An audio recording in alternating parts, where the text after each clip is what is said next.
नमस्कार, स्वागत है आपका हमारे चैनल पर। मैं हूं आपके साथ शिप्रा सैनी। महाराष्ट्र से बड़ी खबर है। उद्धव ठाकरे सरकार को बड़ा झटका लगा है। दरअसल सुप्रीम कोर्ट ने अयोग्यता कार्रवाई को रोक दिया है। जिस तरह से डिप्टी स्पीकर की ओर से नोटिस थमाया गया था बागी विधायकों को और 16 विधायकों से जवाब मांगा था, उन्हें अयोग्य ठहराए जाने की कार्रवाई होनी थी, लेकिन फिलहाल सुप्रीम कोर्ट ने उस पर रोक लगा दी है।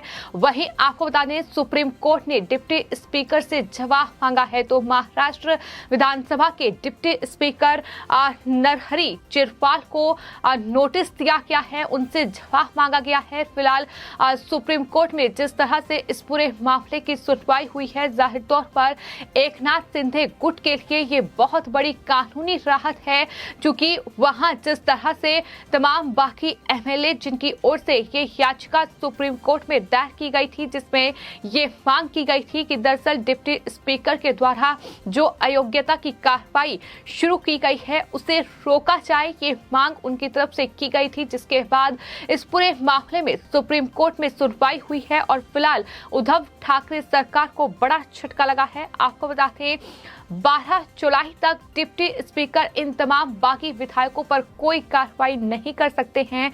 सुप्रीम कोर्ट ने महाराष्ट्र के डिप्टी स्पीकर से जवाब मांगा है। सुप्रीम कोर्ट ने डिप्टी स्पीकर से हलफनामा दाखिल करने को कहा है। वहीं आपको बता दें, डिप्टी स्पीकर को हटाने के लिए कोई नोटिस नहीं दिया गया था। इस तरीके का झूठ भी सुप्रीम कोर्ट में जो वकील थे मनु सिंघवी, उनकी तरफ से परोसा गया। लेकिन वहीं जो डिप्टी स्पीकर की ओर से वकील पेश हुए थे, उनकी तरफ से ये कहा गया राजीव धवन की हाँ डिप्टी स्पीकर को इस तरह से एक नोटिस आया था, जिसमें डिप्टी स्पीकर के खिलाफ ही कार्रवाई की मांग की गई थी, उन्हें पद से हटाया जाए, इस तरीके की मांग की गई थी। तो इन तमाम चीजों पर आज सुप्रीम कोर्ट में सुनवाई हुई है और सुप्रीम कोर्ट में जो ये सुनवाई हुई है, जाहिर तौर पर ये उद्धव सरकार के लिए बड़ा झटका है, क्योंकि हमने देखा कि एकनाथ शिंदे ने जब अपना अलग गुट बनाया, तमाम विधायकों के साथ वो सूरत पहुंच गए और उसके ठीक बाद महाराष्ट्र विधानसभा के डिप्टी स्पीकर ने जिस तरीके से कार्रवाई की, जो विधायक दल का नेता था उसे बदल दिया गया और अजय चौधरी को विधायक दल का नेता बना दिया गया। तो वहीं चीफ व्हिप सुनील प्रभु को बनाया गया, जिसके बाद अब सुप्रीम कोर्ट में जब सुनवाई हुई है, जब तमाम बाकी विधायकों की याचिका पर सुप्रीम कोर्ट ने संज्ञान लिया है, तो आपको बता दें, न सिर्फ डिप्टी स्पीकर को नोटिस दिया गया है, बल्कि इसके अलावा महाराष्ट्र सरकार, महाराष्ट्र की पुलिस और साथ ही जो चीफ व्हिप है सुनील प्रभु, इसके अलावा अजय चौधरी से भी जवाब मांगा गया है और 5 दिन के अंदर उन्हें जवाब देना होगा कोर्ट में। ये भी साफ तौर पर सुप्रीम कोर्ट की ओर से कहा गया है। तो वहीं आपको बता दें, तमाम जो बागी विधायक हैं उन्हें 3 दिन में शपथ पत्र देने के लिए कहा गया है। तो ये तमाम पूरी कानूनी कार्रवाई थी जो आज सुप्रीम कोर्ट में हुई है, जिसमें सुप्रीम कोर्ट ने शिंदे गुट को बहुत बड़ी राहत दी है, क्योंकि एकनाथ शिंदे ग्रुप की ओर से ही ये याचिका सुप्रीम कोर्ट में दायर की गई थी। 2 याचिका दायर की गई थी, जिस पर सुप्रीम कोर्ट में सुनवाई हुई है, जिसमें एक याचिका में तमाम जो 16 बागी विधायकों को डिप्टी स्पीकर ने अयोग्यता कार्रवाई के लिए नोटिस दिया था, उनसे जवाब आज शाम 5:30 बजे तक मांगा गया था, उसे खारिज करने की मांग की गई थी। तो दूसरा, अपनी जान को खतरा भी उनकी तरफ से बताया गया था कि हमारी जान को खतरा है। इस बात का जिक्र भी एक और याचिका में उनकी तरफ से किया गया था, जिस पर आज कोर्ट में सुनवाई हुई है। तमाम बड़े बड़े वकीलों ने अलग अलग पक्ष की दलीलें रखी। तो वहीं साफ तौर पर एकनाथ शिंदे गुट का ये दावा था कि दरअसल जो सरकार है वो फिलहाल अल्पमत में पहुंच चुकी है, बहुमत उनके पास नहीं है, 38 विधायक जो हैं वो फिलहाल शिंदे गुट के साथ हैं। तो ऐसे में डिप्टी स्पीकर की ओर से इस तरीके से जो फैसला लिया गया है वो असंवैधानिक है, वो संविधान के खिलाफ है। ये तमाम बड़ी बातें उनकी तरफ से कोर्ट में कही गई। उन्होंने कहा कि डिप्टी डिप्टी स्पीकर को हटाने के लिए हमने नोटिस दिया था। तरह से सिंधे गुट की ओर से तमाम दलीलें पेश की गई उनके वकील की ओर से, और साफ तौर पर यह कहा गया कि दरअसल स्पीकर के खिलाफ ही अविश्वास प्रस्ताव लाया गया था। तो तमाम दलीलें कोर्ट में रखी गई। सिंघवी ने भी साफ तौर पर डिप्टी स्पीकर का बचाव किया, लेकिन तमाम मनोज सिंघवी की दलीलें सुनने के बाद सुप्रीम कोर्ट ने भी ये सवाल किया कि क्या जिस स्पीकर के खिलाफ अविश्वास प्रस्ताव लाया गया हो वो किसी सदस्य की अयोग्यता की कार्रवाई शुरू कर सकता है। ये सवाल उनकी तरफ से किया गया। सुप्रीम कोर्ट ने साथ ही ये भी कहा कि अपने खिलाफ आए प्रस्ताव में डिप्टी स्पीकर नरहरि चिरवाल खुद कैसे जज बन गए, ये बड़ी टिप्पणी कोर्ट की ओर से की गई। कोर्ट ने ये भी पूछा कि सिंधे गुट ने मेल के जरिए डिप्टी स्पीकर के खिलाफ अविश्वास प्रस्ताव को नोटिस दिया था जिस पर विधायकों के साइन थे।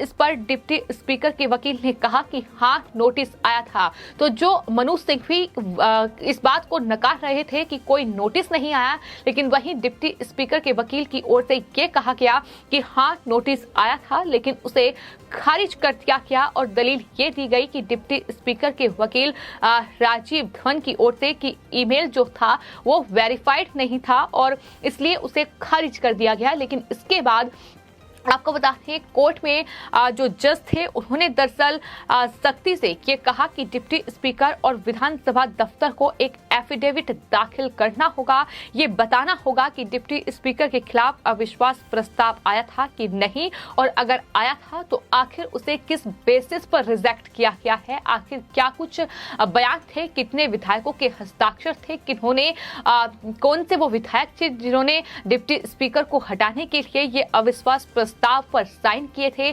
तो फिलहाल आपको बता दें, सुप्रीम कोर्ट ने डिप्टी स्पीकर से हलफनामा दाखिल करने के लिए इस पूरे मामले में कहा है।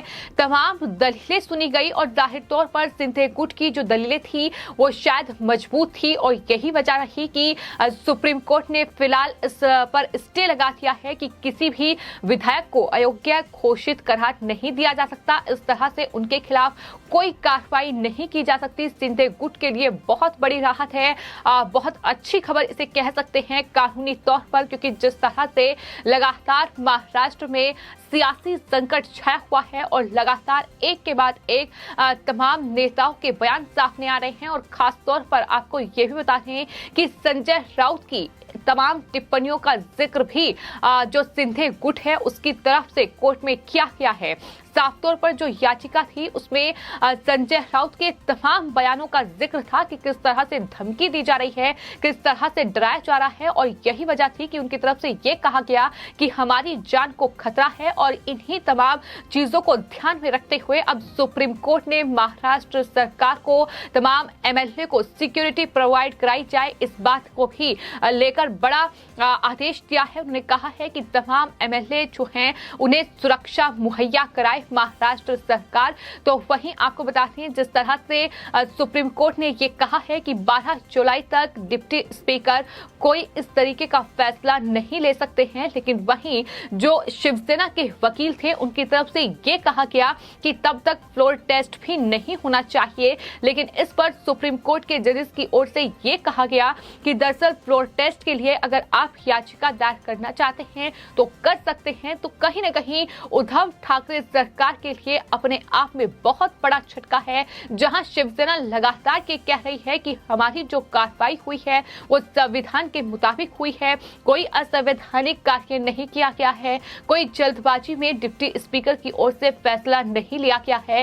लेकिन फिलहाल ये देखने को मिल रहा है कि जितनी जल्दबाजी दिखाई गई है शायद यही वजह है कि इस तरीके का खामियाजा शिवसेना को भुगतना पड़ रहा है, क्योंकि हमने देखा कि किस तरह से एकनाथ शिंदे को विधायक दल के नेता से हटा दिया गया और उसके ठीक बाद एकनाथ शिंदे सामने आए, उनकी तरफ से ये कहा गया उनके पक्ष में 39 विधायक हैं। तो ऐसे में ये जो तमाम कदम उठाए जा रहे हैं ये साफ तौर पर अवैध हैं और इनका कोई मतलब नहीं है। जिस तरह से ये एक के बाद एक कार्रवाई की जा रही है और इसको लेकर उन्होंने साफ तौर पर राज्यपाल को भी जो एक प्रस्ताव था वो दिया था, जिसमें तमाम विधायकों के हस्ताक्षर थे, तो किस तरह से ये कार्रवाई हुई है, ये गैर कानूनी है, गैर संवैधानिक है, ये तमाम चीजों का जिक्र उनकी तरफ से किया गया। फिलहाल आपको ये बता दें कि महाराष्ट्र के इस सियासी संकट को लेकर सुप्रीम कोर्ट पर सबकी निगाहें थी कि आखिर सुप्रीम कोर्ट आज क्या फैसला करेगा, क्योंकि जिस तरह से आज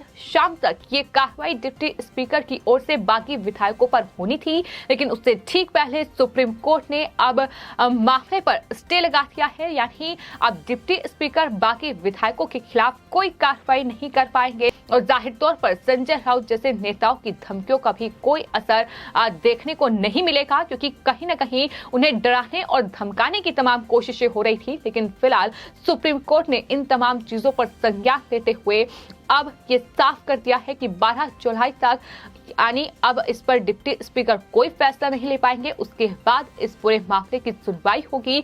अब बड़ी राहत सिंधे गुट को दी गई है, लेकिन देखना दिलचस्प होगा कि आखिर एकनाथ सिंधे का गुट अगला कदम क्या उठाता है। फिलहाल आपकी इस पूरे मामले पर क्या राय है, हमें कमेंट बॉक्स में जरूर लिखें और चैनल को सब्सक्राइब करें। धन्यवाद।